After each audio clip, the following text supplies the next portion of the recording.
Hello, I'm Sunita Williams. I'm up here on the International Space Station.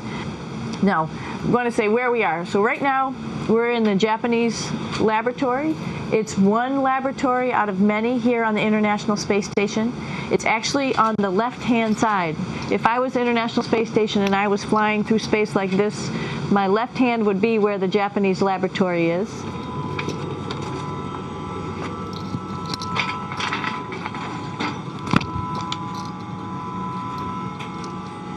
So now again, we're on the right-hand side, all the way on the right of the International Space Station. This is Columbus, the European module. It has science experiments all over. You could see it looks a little bit crowded. And here we do a lot of our medical experiments. So this is Node 2. This is a really cool module. Of course, most of these modules you'll see they have 4 sides and they're put together. That way we could sort of work on a flat plane, either a wall, a floor, another wall, or the ceiling. But you know, again, all you have to do is turn yourself and your reference changes. The reason I'm bringing that up is because this is where 4 out of 6 of us sleep. And so people always ask about sleeping in space. Do you lie down? Are you in a bed? Not really, because it doesn't matter. You don't really have the sensation of lying down. You just sit in your sleeping bag. So here's one sleep station right here. I'm going in right now. You can follow me if you want. So I'm inside. It's sort of like a little phone booth, but it's pretty comfy. I've got a sleeping bag right here that we sleep in, so we don't have sort of like a little bit of a cover. We don't fly all over the place.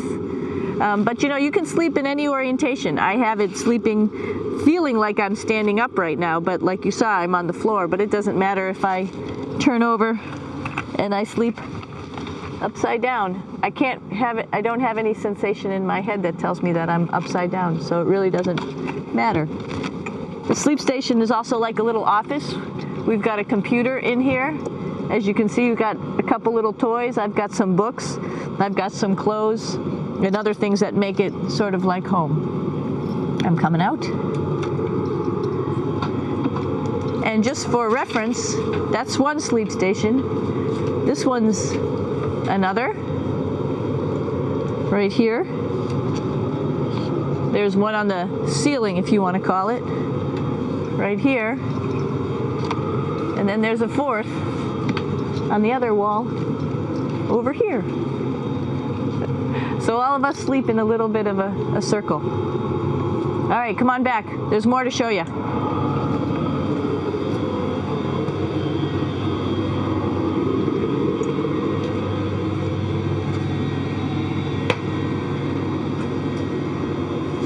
Here we are in the U.S. laboratory. Again, this is a laboratory with science experience on all of the walls here, all sorts of stuff that we do. And one of the things we also do is we exercise. We have some exercise equipment on board the space station. We need to do that because we lose bone density and muscle mass while we're up here, and that's a result of not having to fight against gravity. So how we keep ourselves in shape are with a bike, a treadmill, and a weightlifting machine. This is the bike. You notice the clip pedals. So all you need to do is actually clip your feet in, and then you can start pedaling. You don't need a seat because you don't sit down. Actually, I haven't sat down for 6 months now, so you don't need any type of seat. Just make sure you're held in with your pedals. You probably see that the bike bounces around a little bit. As I move it, it's not steady and held to the wall firmly.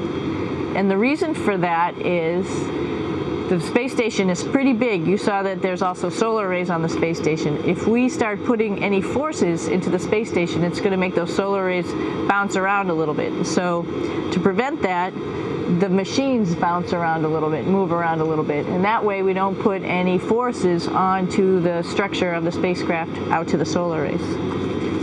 All right, a little farther on. Come on.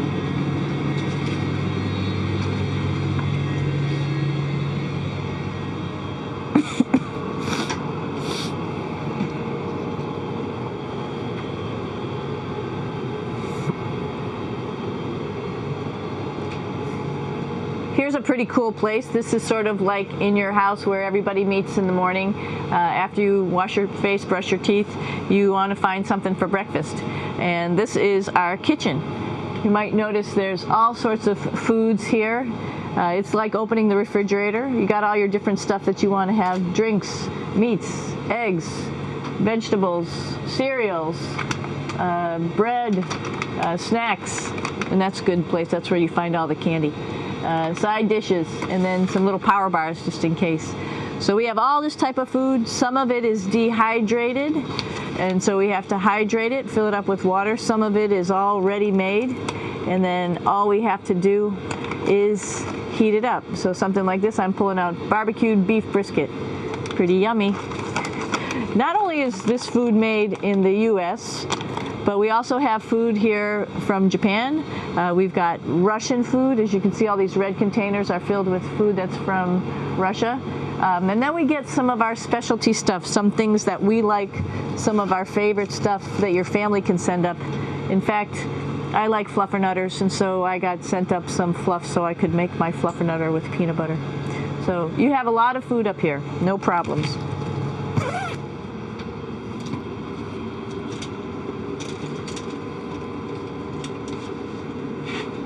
I'm here with my two buddies in the airlock. Actually, these are two space suits that are ready, primed up to go outside, as we call it, to go do a spacewalk in case we have to do anything outside. Some of the things we do outside are just like inside repairs. We have a lot of electrical boxes and machinery and solar arrays, in fact, that I talked about earlier, that are outside, and sometimes they don't work quite right. Remember, space is really cold and really hot, and it's also the vacuum of space with no pressure, and so some of the equipment doesn't work well all the time. So we might have to go out and do a spacewalk.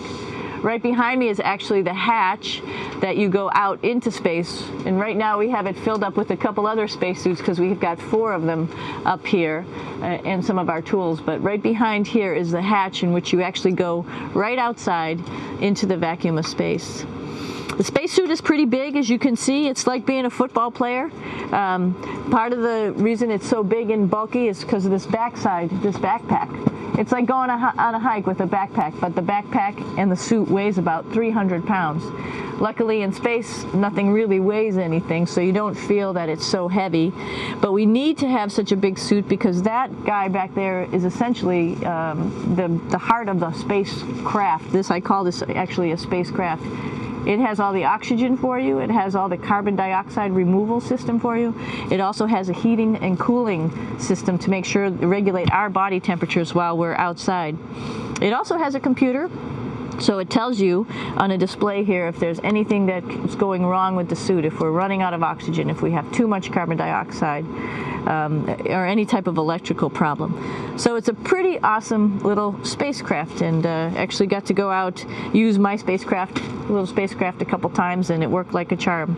Lucky that it works very nice. You might want to see what the helmet looks like. It's pretty cool too. We don't usually go out like this, so you usually can see when the helmet's open. So you can see what it looks like inside. Somebody's little head would be inside of here. So you can see, you can turn your head all the way around while you're inside of there, but the helmet stays still. So that's determines your how far you could see. And it's usually pretty sunny out there, so we have to wear our sunglasses, and this is our sunglasses right here, which make you look pretty cool.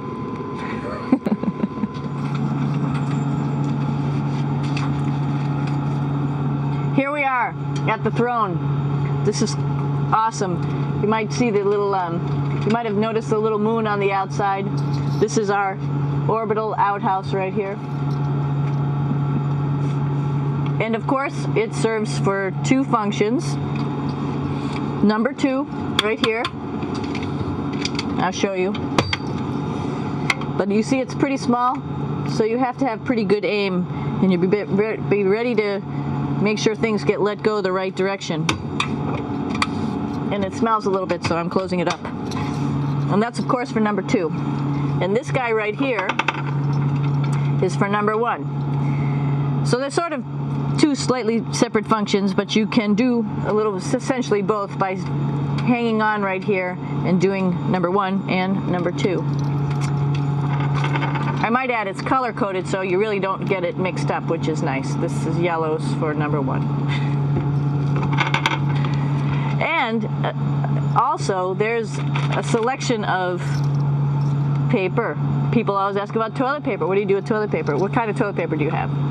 We have gloves just because sometimes it does get messy. We have some Russian wipes, which are a little bit coarse if you like the coarse type of toilet paper. We have some nice tissues, which are nice and soft if you like soft toilet paper. We have Huggies, just for any cleanup. You know, we were all babies once, and this sort of helps. And then if things get really out of control, we have disinfectant wipes, just to make sure we clean up here. Because, you know, just like the water I showed you, the number 1 stuff can sort of go all over the place if you don't aim correctly. And did I mention both of these have a little bit of suction, so they should keep things going in the right direction. But like I said, sometimes things get a little out of control if you are out of control yourself flying around. So we have lots of protective stuff. And of course, you do have your privacy. There's a little door, so other people know that you're in there. Now I'm going to take you to one of the coolest places on the space station.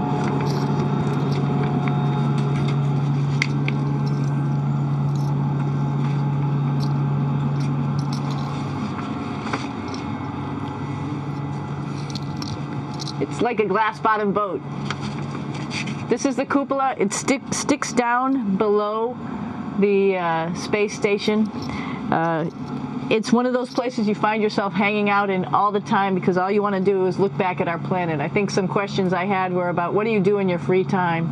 And you can't help but want to just come to the cupola and look outside as much as you can. And a lot of folks, I play this game with myself about where we're flying over the Earth. I try to come in here and just guess. After being here for a little while, you can sort of figure it out. You can tell different cloud types over different continents. You can tell different soil types over different continents. So let's see. And then, of course, there's a lot of ocean. So usually we're over the ocean at first glance. I will tell you in just a moment where we are.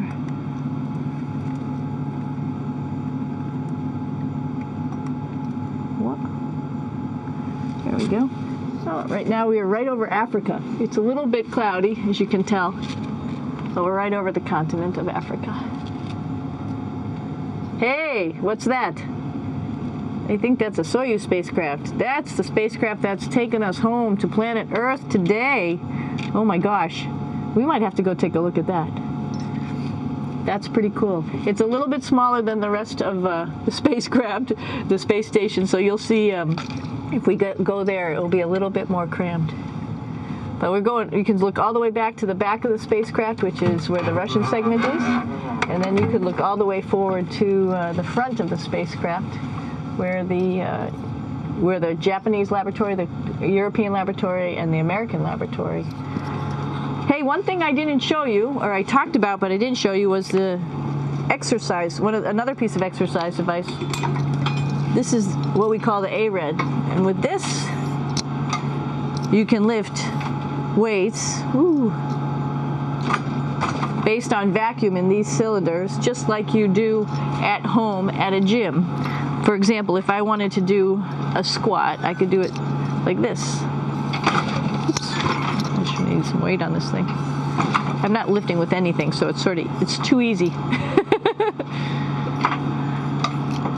One of the cool things you could do things that you can't do at home. For example, single leg squats with just one leg, because the other leg, you won't fall over. So all sorts of stuff. You can also do bench press. We have a bench that we could add on here, so you can work on your beach muscles. All right. I showed you the Soyuz. Let's go check it out.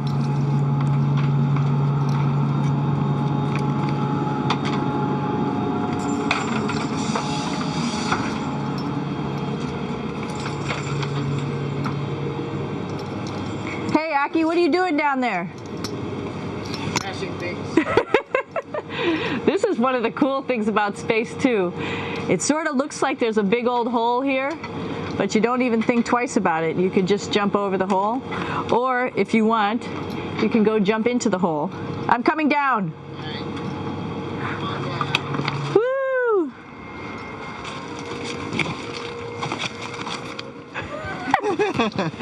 Then you can come right back up again, like Superman. Woo!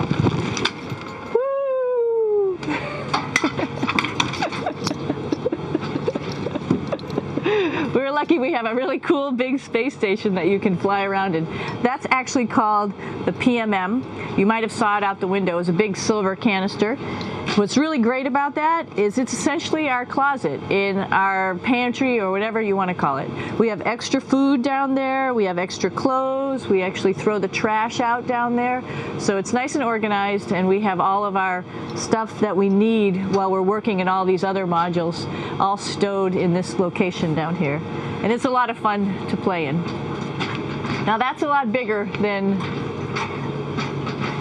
the Soyuz. Oh, one thing we need to show you is our patches here. While we've been up here, we've been Expedition 32 first, and then just recently we're leaving. We were Expedition 33, and there's all the crew members who are up here with us right now. Myself, Yuri Malenchenko, Aki Hoshide, if you can read Japanese, Yevgeny Turelkin, if you can read Russian, Oleg Novinsky, and Kevin Ford, who just took over as the commander of the space station and will be the commander for the next couple months. And he, by the way, is behind the camera right now. So you can say, hi, Kevin. So we're going into the Russian segment. Be ready. You don't need a passport either.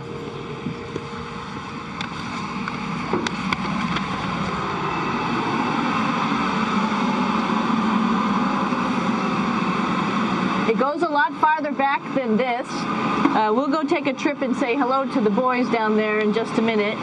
Well, let's do that first, actually, and then we'll go down to the Soyuz at the very end. This is Yevgeny. Hi. Doing a little tour.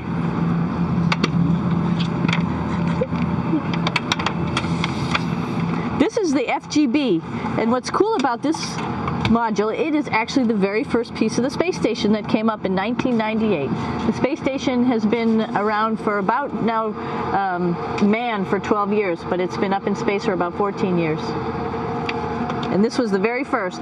It is like the Russians' PMM. It has a lot of storage, as you can see.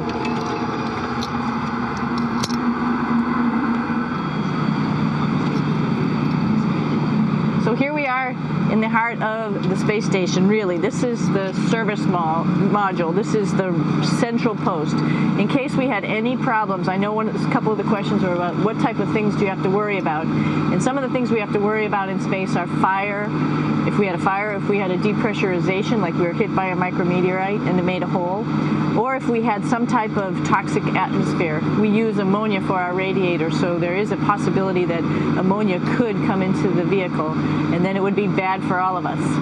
If we have any of those problems, we come right here, which we call the central post. It is the main heart of the space station. It was also the first computers that came up here that ran the space station. And so behind this wall right here are these main computers. So we gather here as a group of 3 or 6 and then figure out how we're going to either fight the fire, patch the hole, or solve the toxic spill. And what's cool about this module, of course, it's the central post. It also has great windows right down toward Earth. It has controls to fly in visiting spacecraft if they need some assistance right here. It has Russian computers as well as American computers to help us control anything we need to on the space station. There's a couple of our crewmates back there, Oleg Novinsky on the right and Yuri Malenchenko on the left. And there's also a second bathroom here, which is really cool because 6 of us going to one bathroom is really tough. And so there's one bathroom here and one bathroom on the other side where I showed you. And you can probably see on the wall behind Oleg and Yuri some of the heroes of the space program. Korolev, Sergei Korolev, who was a chief designer of putting men into space. And of course on the right-hand side, Yuri Gagarin, the first man to go into space. So just reminds us of our roots. gonna stop here just for a quick second. You can see on the Russian spacecraft there's also other modules that stick out, down, and above. Right here is, let's see, I'm trying to be oriented. That's a place where we do spacewalks from for the Russian side. There's Russian spacesuits in here, and also a visiting vehicle which brought fruits and vegetables and becomes a trash container when we undock. Up on this side is also a future place where they're going to do spacewalks from, and connected to it is Kevin's, Oleg's, and Yevgeny's Soyuz spacecraft. And now let's go see ours. О, извините, No problem. это пробка.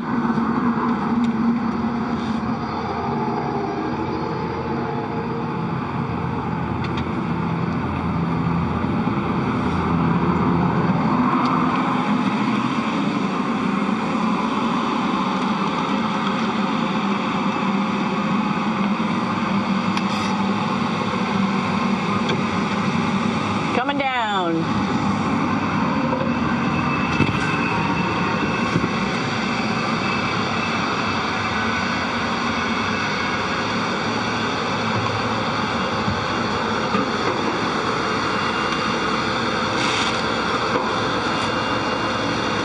Tricky getting in here.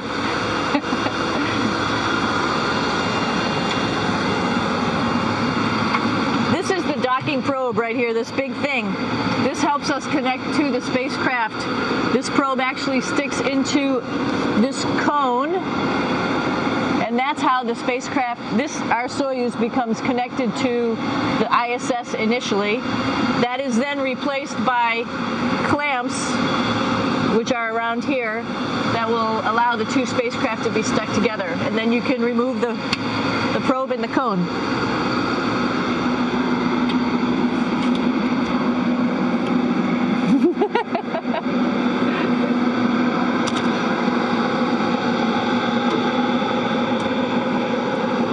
You okay? All right, so here we are in the Soyuz. This is what we call the BEO, the living compartment, Bitovoy Otsek in Russian. It also has a little bathroom. It's not as good as the other bathrooms, so we try not to use it too much. It has drinking water in it if we need something to drink. And then, of course, it's filled up with a lot of cargo for us bringing up and also bringing back down. It has a second purpose when it comes back to Earth. It serves as a garbage container. During the descent, we'll get rid of this area right here, and everything that's in it will just burn up as it's coming into the atmosphere, so that way we can get rid of a little bit of trash. But the main area where we were on launch and where we're going to be on descent is down here, because we're not part of the trash, so we're in a safe place. So we're in the descent module, SA. It's a little small, but you can get in.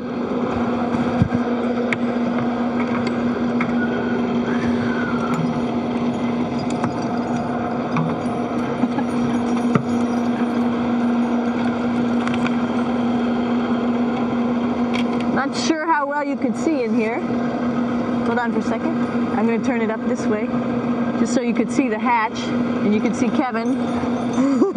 It's a little bit small, but we'll come in and show you around. Just starting to get ready. We're preparing a couple days ago for our ride home. It's a little bit squishy, but everybody asks, how do you sit in the Soyuz? And you sort of sit in your seat like this. The seat is molded to your body, and so you can just sort of squish in here and be pretty relaxed. Everybody has a handmade seat for them. And then, of course, there's a control panel, and that's where we do most of our actions and work right here. There's hand controllers, which you can fly the vehicle with, and there's a stick right here, primarily used for communications when we're trying to talk to the ground. So 3 of us fit in here. Like I said, it's a little squishy, but somehow it seems like we all managed to get in here and fit pretty well, and it's a pretty safe ride home. You're probably wondering, what's all this junk behind us? Well, it's all of our parachute, first of all, and then it's all of our survival gear, just in case we end up landing in some strange place on the planet and nobody's there to rescue us right away. We have all sorts of survival gear with us, keeping us safe in here. So they've pretty much thought of everything. And we'll be home on the planet within the next 12 hours. Pretty shocking.